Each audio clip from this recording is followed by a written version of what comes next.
이 예배에 참여한 모든 분들에게 하나님의 놀라운 은혜가 더하기를 축복합니다. 오늘 제목은 감사를 표현하는 믿음입니다. 이 본문의 설교를 아마 많이 들으셨을 겁니다. 왜냐하면 추수감사절 때 단골로 잡히는 본문입니다. 네. 복음서를 읽다 보면은 예수님께서 정말로 수많은 환자들을 고쳐주시는 것을 알 수가 있습니다. 오늘 본문에는 10명의 나병 환자들이 예수님께 와서 도움을 청하는 것으로 이야기가 시작됩니다. 그런데 율법에 따르면 나병에 걸린 사람은 다른 사람들과 함께 살 수가 없습니다. 성 밖에 나가서 따로 구별되게 살아야 합니다.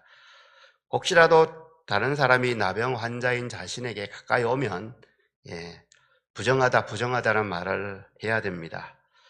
이 말은 나는 더러운 인간입니다. 나에게서 빨리 떠나세요. 이런 이야기입니다. 치료하는 약이 없습니다.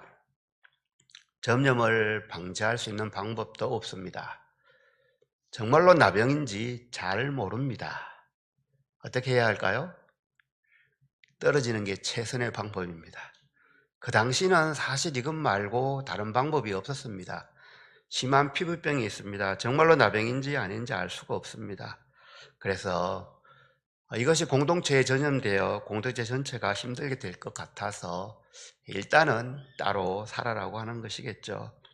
그런데 이해는 되지만 그렇게 따로 떨어져 살아야 되는 당사자는 어떻겠습니까?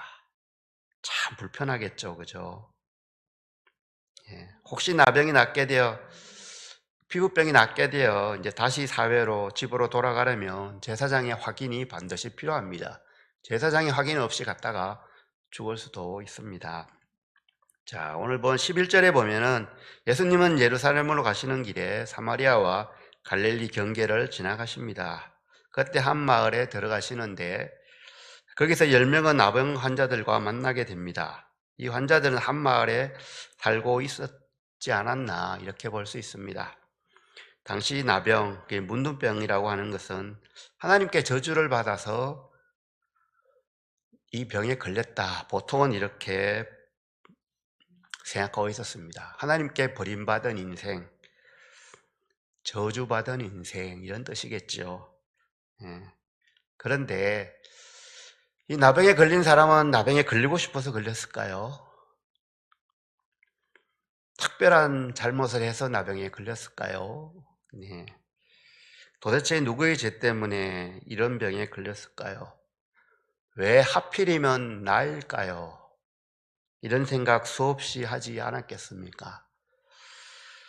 하나님은 나에게 왜 이렇게 하셨을까요? 하나님 너무하시는 것 아닙니까? 왜 나만 이런 고통을 받아야 됩니까? 수없이 수많은 밤을 아마 이렇게 눈물 흘리며 한탄도 하고 했겠지요. 그런데 이렇게 나병에 걸린 사람들 중에 하나님을 믿는 사람은 없었을까요?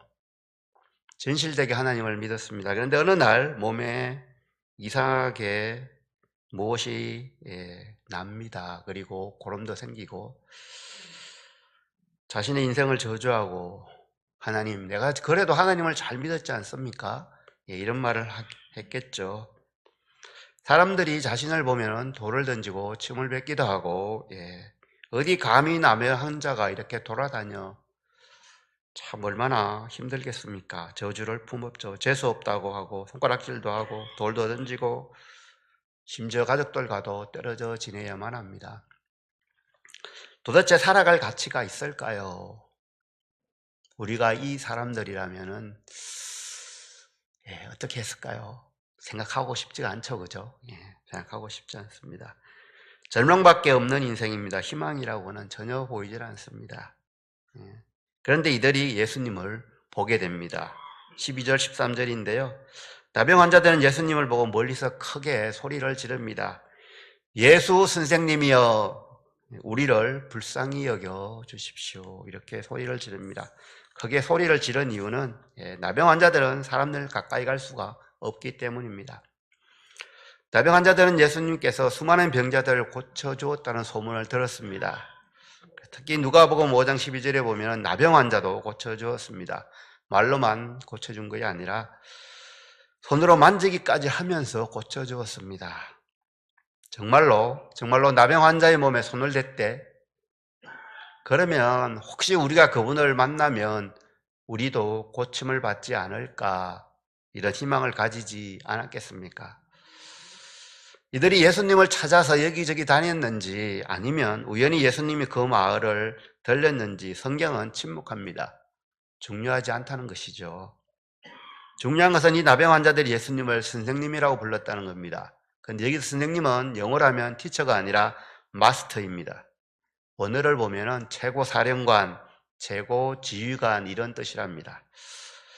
나병 환자들에게 예수님은 어떤 질병이라도 고칠 수 있는 마스터라는 거죠. 자기들을 도와주실 수 있는 분, 그래서 마스터라고 불렀습니다. 이들의 외침에 예수님은 어떻게 반응하셨을까요? 14절에 나오는데요. 첫 단어가 보시고입니다. 우연히 소리를 듣고 이렇게 고개를 돌려 쳐다보는 것이 아니라 주의 깊게 살펴보았다, 이런 뜻의 단어입니다. 주목해서 보신 거죠. 예수님은 열병의 나병 환자들, 불쌍하게 자기에게 도와달라고 외치는 그들을 주목해서 본 것입니다. 나병 환자들을 보았을 때 보통 사람들은 아유 끔찍해, 심한 경우 왜 저렇게 사나, 차라리 땡땡땡 하지, 이런 생각을 하지 않았겠습니까? 근데 예수님은 그들을 보고 불쌍히 여기셨습니다. 어떻게 하나님의 형상으로 지음받은 사람이 저렇게 비참하게 살 수 있을까? 너무나 안타까워하셨을 겁니다. 그래서 그들에게 은혜를 베푸셔서 그 심각한 병을 고쳐주셨습니다. 예수님이 10명을 고쳐주셨는데 그 중에 한 명만 돌아와서 감사할 것을 예수님이 몰랐을까요? 당연히 아셨습니다. 아무런 대가를 바라지 않으셨기 때문에 그럼에도 불구하고 고쳐주신 것입니다. 만약에 우리가 예수님이라면 이러지 않았겠습니까? 자기를 본다고 화내지 마십시오. 너는 감사하지 않을 거지? 너는 아니야. 그리고 저 뒤에 있는 알아. 너는 감사할 것을. 내가 너를 고쳐줄 거야. 이렇게 하지 않았을까요?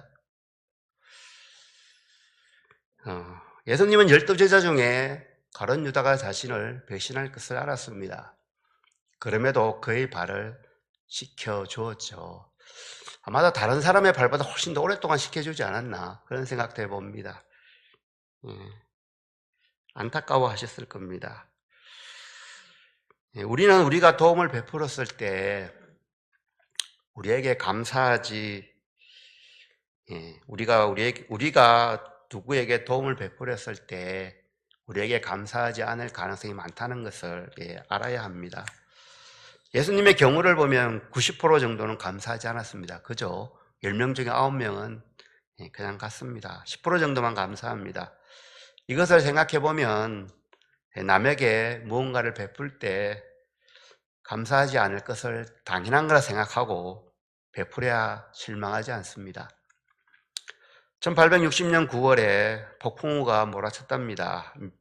미국 시카고 근처에 미시간 호수가 있습니다. 호수가 아니고 바다죠. 대한민국이 거의 다 들어갈 겁니다. 그때 배가 침몰해서 287명이 죽었습니다.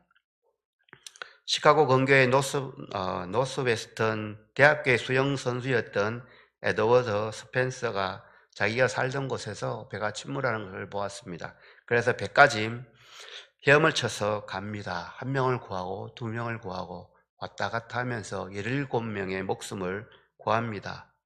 그런데 그는 탈진해서 쓰러집니다. 그리고 제대로 회복을 하지 못합니다. 그때부터 그는 휠체어에 의지하는 인생을 살아가게 됩니다. 그로부터 몇십 년 후에 토레이라는 목사가 LA에서 집회를 하게 되었는데 말씀을 전하던 중에 이 사건을 예화로 들었습니다. 미시건 호수의 침몰 사건을 이야기하면서 17명의 생명을 구해준 젊은 에드워드 스펜서의 용기 그리고 희생전신을 크게 칭찬합니다. 그런데 그 자리에 노인이 된 스펜스가 참석하여 설교를 듣고 있었습니다. 도레이 목사는 설교가 끝난 뒤에 스펜스가 집회에 참여했다는 소식을 듣고 그를 만나서 이야기를 나눕니다. 그리고 마지막으로 질문을 합니다. 정말 대단한 일을 하셨습니다. 그런데 목숨을 구해준 17명 중에 지금까지 감사를 표현하는 사람이 있습니까? 눈이 든 스펜서는 가볍게 웃으면서 대답합니다. 예, 있습니다. 한 명 있습니다. 어린 소녀였습니다. 이제는 어른이 됐죠. 매년 꽃과 선물을 보내오고 있습니다.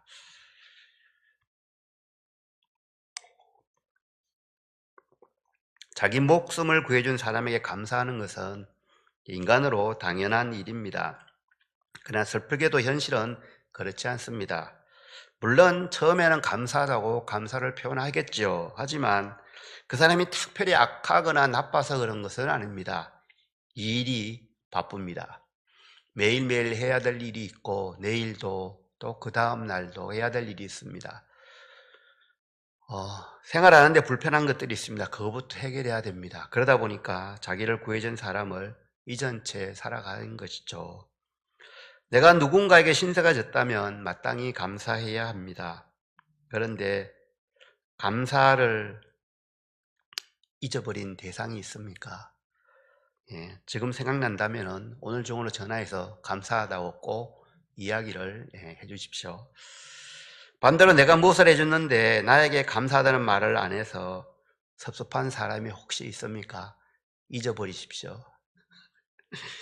예, 화를 낼 필요도 없고 화내서도 안 되고 섭섭해도 소용이 없습니다. 그냥 그런가 보다 이렇게 생각하십시오. 기대하면 실망하고 화도 납니다. 그래서 이렇게 말하죠. 아니, 인간이 어떻게 그럴 수가 있어. 예, 인간이니까 그렇습니다. 다른 사람에게 내가 무엇을 해주었을 때 너무 감사하다는 말을 계속 표현한다면 이상하다, 저 사람은. 이렇게 생각해야 됩니다. 원래 인간은 감사를 오랫동안 하지 않습니다. 오랫동안 감사하면 정말로 이상하다라고 깜짝 놀라야 됩니다. 예수님이 그렇게 하셨습니다. 큰 자비를 베풀고 감사하다는 말을 못 들었습니다. 그런데 예수님이 실망하고 화내고 저주했을까요? 아니죠. 예수님도 그러셨는데 우리가 조그만 사랑을 베풀었다고 그 사람이 우리한테 감사하기를 바라면 너무 큰 것을 바라는 것 아닐까요? 아무것도 바라지 않고 사랑은 베푸는 것입니다. 저쪽에서 감사하다고 하면 고마운 것이고요. 그렇지 않더라도 하나님은 기억해 주십니다. 예수님이 그렇게 하셨습니다. 우리가 기대를 하니까 실망이 커지고 분노도 생기고 하는 것입니다. 기대하지 않고 순수하게 베풀면 주님이 누리셨던 평안을, 자유함을 우리도 누릴 수 있습니다. 10명의 나병 환자들은 가서 제사장들에게 몸을 보이라는 예수님의 말씀에 순종하여 가는 도중에 깨끗함을 받게 되었습니다. 이들이 예수님의 말씀에 순종하여 제사장에게 가는 것은 보통 문제가 아닙니다. 아주 심각합니다. 가다가 사람들을 만날 수도 있고, 특별히 제사장에게 자기 몸이 그런 상태에서 가까이 가면은 어떻게 될지 알 수가 없습니다. 그럼에도 불구하고 예수님이 가라고 했을 때 그냥 갑니다. 대단한 믿음입니다. 이게 보통 사람은 가지 않습니다. 아니, 예수님이 말씀으로라도 내가 너희 죄를 사해 주겠다. 너희 몸은 곧 나을 것이다. 또는 손을 대고 함부에 손을 대고 축복기도를 해 주셨다면 가겠지요. 그런데 예수님은 내가 네 몸을 치유해 주겠다 한마디도 한 적이 없습니다. 그냥 제사장에 가서 몸을 보이라고 합니다. 이것을 믿고 갔습니다. 대단하지 않습니까? 아니, 무슨 말을 저렇게 왜 우리를 고쳐주지 않아? 분명히 다른 환자들에게는 손을 대고 안수기도 대주는데 우리는 그냥 가라고 하네. 에이, 괜히 왔네. 되돌아가지 않겠습니까? 그런데 놀랍게도 이들은 순종을 해서 제사장에게로 가고 있습니다. 가는 도중에 나병이 나았습니다. 정말로 굉장한 믿음입니다. 성경에서는 산을 옮길 만한 믿음이라고 하지요. 이들은 기적을 체험합니다. 그런데 이 이야기의 초점은 그렇게 기적을 체험한 그들의 몸이 나았다는 것이 아니라 그 뒤에 어떻게 살았나는 거에 있습니다. 15절 16절에 보면 치유받은 10명 중에 한 명이 돌아와서 예수님께 무릎을 꿇습니다. 한 명만 돌아왔습니다. 사마리아인입니다. 특별히 사마리아인은 그 당시에 북이스라엘 쪽이었죠. 아수르가 민족을 썩는 정책을 썼기 때문에 많은 사람들이 다른 민족하고 섞였습니다. 그리고 종교적으로도 아주 심하게 타락했죠. 사람 취급을 해주지 않았습니다. 그런데 그가 예수님께 돌아왔습니다. 이 사마리아인 한 사람은 자기가 낳은 것을 보고 예수님을 통해 하나님의 은혜의 역사였다, 이것을 깨달았는 것 같습니다. 예수님이 자신들의 피를 보신 것처럼 그도 이 사건에서 하나님의 역사를 본 것입니다. 그리고 거기에 그치지 않고 큰 소리로 하나님께 영광을 돌립니다. 그리고 급히 달려가 예수님께 무릎을 꿇습니다. 치유받은 것에 대한 감사하고 감격하고 하는 그 마음이 얼마나 컸는지 알 수가 있습니다. 그런데 여기서 중요한 것이 있습니다.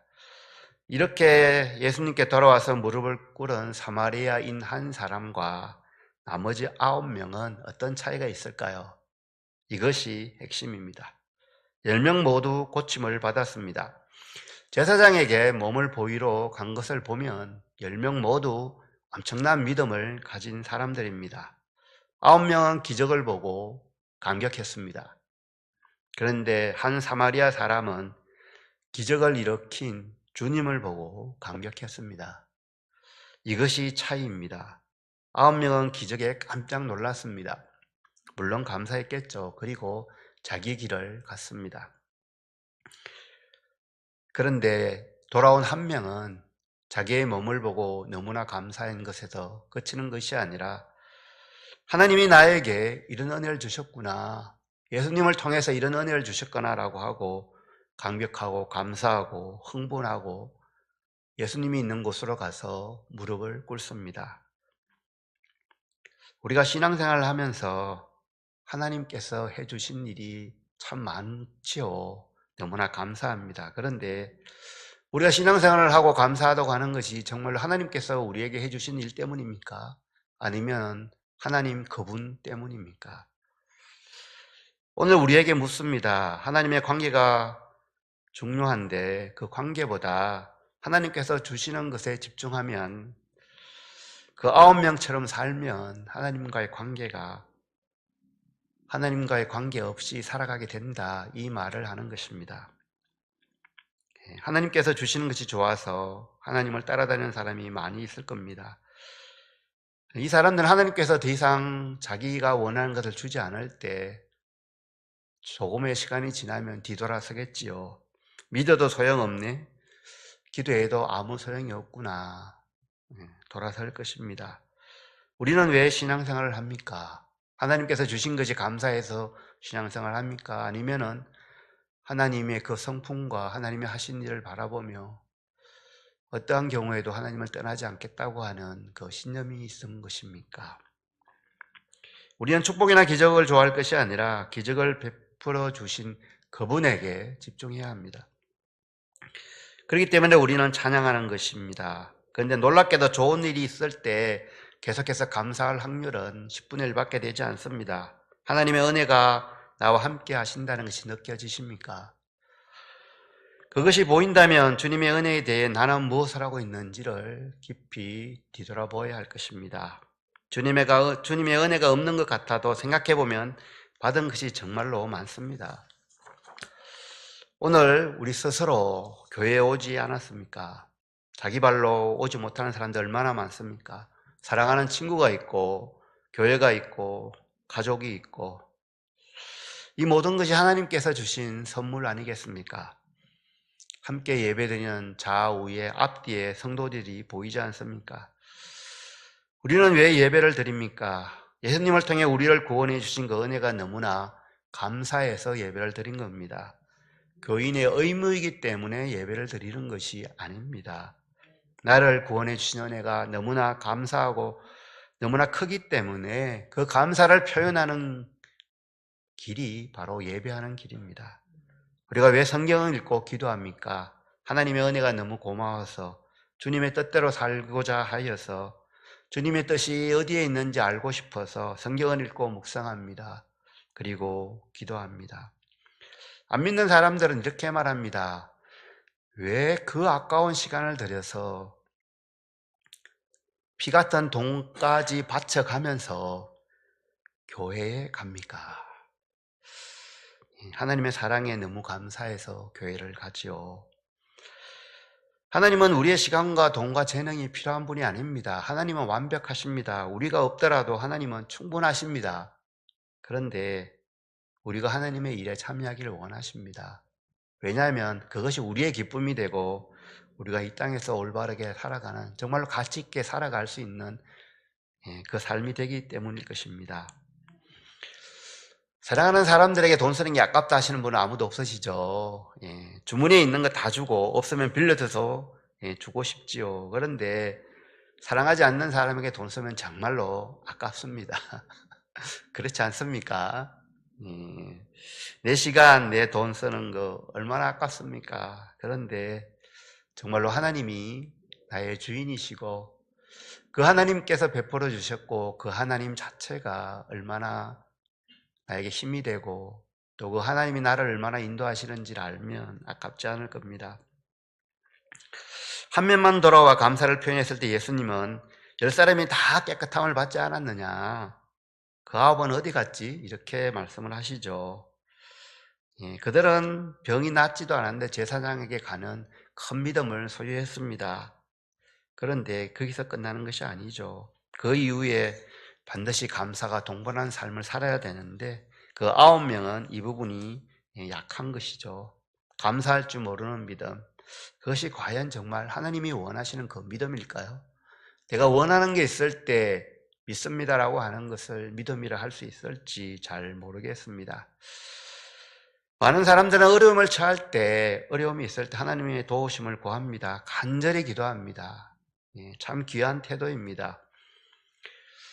그런데 문제가 없을 때도, 그리고 하나님께서 그 문제를 다 해결해 주실 때도 여전히 하나님께 무릎 꿇어 기도하는 것, 더 귀한 믿음이겠지요. 그런데 사람은 시간이 조금 지나면 변하기 시작합니다. 계속 감사를 표현하는 경우도 있겠지만 대부분은 잠시 동안 감사하다는 생각을 가지고 곧 잊어버립니다. 좀 더 심하면 우연이겠지, 이렇게 생각하는 사람도 있죠. 하나님께서 은혜를 베풀어 주셔서 잘 해결되었는데 금방 잊어버리는 사람이 대부분이라는 것이죠.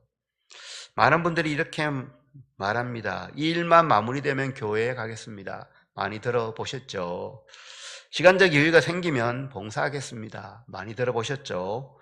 사업이 안정되고 돈 문제가 해결되면 선교헌금도 하고 구제헌금도 하고 11조도 하겠습니다.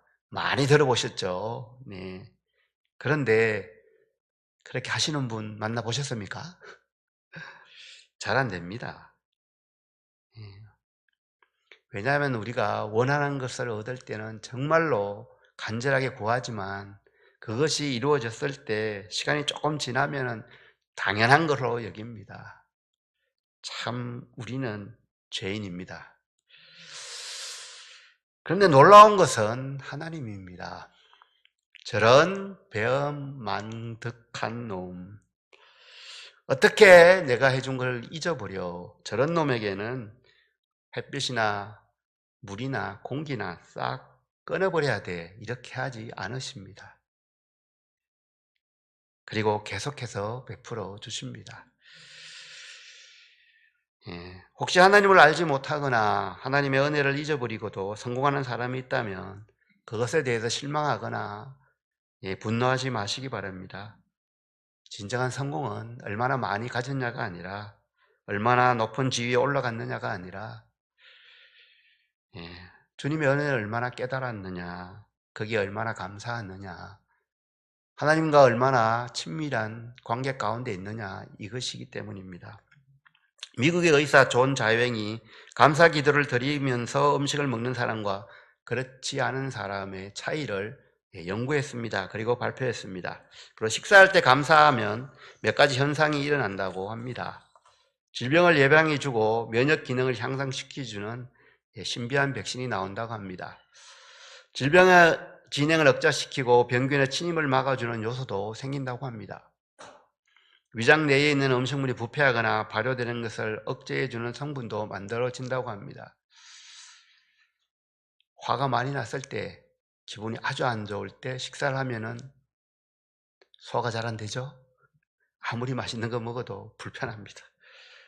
감사하면서 먹을 때 정말로 우리는 우리 몸이 그것을 안다는 거죠. 그리고 거기에 반응한다는 거죠. 감사하면서 먹는 김치 하나라도 진수성찬보다, 불편한 마음으로 먹는 진수성찬보다 우리는 잘합니다. 감사하면서 먹는, 특별히 함께 감사하면서 먹는 그 식탁이 얼마나 아름다운지, 그리고 우리에게 얼마나 큰 보약이 되는지 우리는 잘 압니다. 주일날 교회에서 식사하면 참 편하죠, 마음도. 네. 그리고 맛있습니다. 왜냐하면 물론 맛있게 만드신 분도 계시지만 믿음의 형제 자매들이 함께 식사를 하기 때문이죠. 감사의 능력이 참 놀랍습니다. 그래서 잠언에서는 부자이면서 다투는 가정에서 사는 것보다 가난하지만 서로 위로하고 사는 것이 훨씬 낫다라고 여러 번 말하고 있습니다. 감사는 억지로 하는 것이 아닙니다. 의무로 하는 것이 절대로 아니죠. 사실 감사는 나를 위해 사는 겁니다. 나한테 큰 유익이 있습니다. 우리가 감사한다고 하나님께 유익이 있겠습니까? 아니에요. 이 땅을 사는 하나님의 백성들에게 유익이 있습니다. 그래서 감사하라고 하는 겁니다. 예수님은 돌아온 사마리아 사람에게 어떤 말씀을 하셨을까요? 내가 네 병을 고쳐주었으니까 이제부터 너는 내 종이다. 내가 시키는 대로 해야 돼. 이렇게 말씀하지 않았습니다. 19절에 보면 가라, 네 믿음이 너를 구원했다. 이렇게 말씀하고 있습니다. 감사하는 사람은 자기 자신을 구원하는 사람입니다. 그래서 풍성한 삶을 살아가게 됩니다. 하나님과의 관계가 확실하게 생겼다는 것이죠. 몸만 낫고 가면 몸은 나을지 모르지만 하나님과의 관계는 없습니다. 그런데 감사하고 예수님께 무릎을 꿇었을 때 그는 이제 예수님과 친밀한 관계를 맺게 된 거죠. 일상생활으로 돌아가더라도 하나님과의 관계 속에서 살아가게 될 것입니다. 기적을 보는 것이 아니라 기적을 베푸시는 분을 보는 우리가 되기를 소망합니다. 그분 앞에 무릎을 꿇어 경배하며 입을 열어 감사를 고백할 수 있기를 바랍니다. 나에게 기적을 베풀어 주신 하나님께 감사하며 찬양하기를 바랍니다. 그렇게 나아갈 때 놀라운 기적들이 계속해서 일어날 것입니다. 이것이 바로 진짜 기적이고 진짜 축복입니다. 세상이 빼앗아갈 수 없는 이 축복을 누리며 풍성한 삶을 살아가는 범사에 감사하는 우리 모두가 되기를 예수님의 이름으로 축복합니다. 기도하겠습니다. 일상에서 누리는 것들이 당연하다고 생각하여 감사하지 못했을 때가 참 많았습니다. 하나님, 이제부터는 범사에 감사하며 하나님께 영광을 올려드리는 삶을 살 수 있도록 인도하여 주시옵소서. 하나님께서 주신 것에 집중하기보다는 하나님의 성품과 하나님의 관계에 집중하도록 인도하여 주시옵소서. 어떤 상황에서도 하나님의 인도하심을 믿고 감사하는 성도의 삶이 되도록 축복하여 주시옵소서. 예수님의 이름으로 기도합니다. 아멘.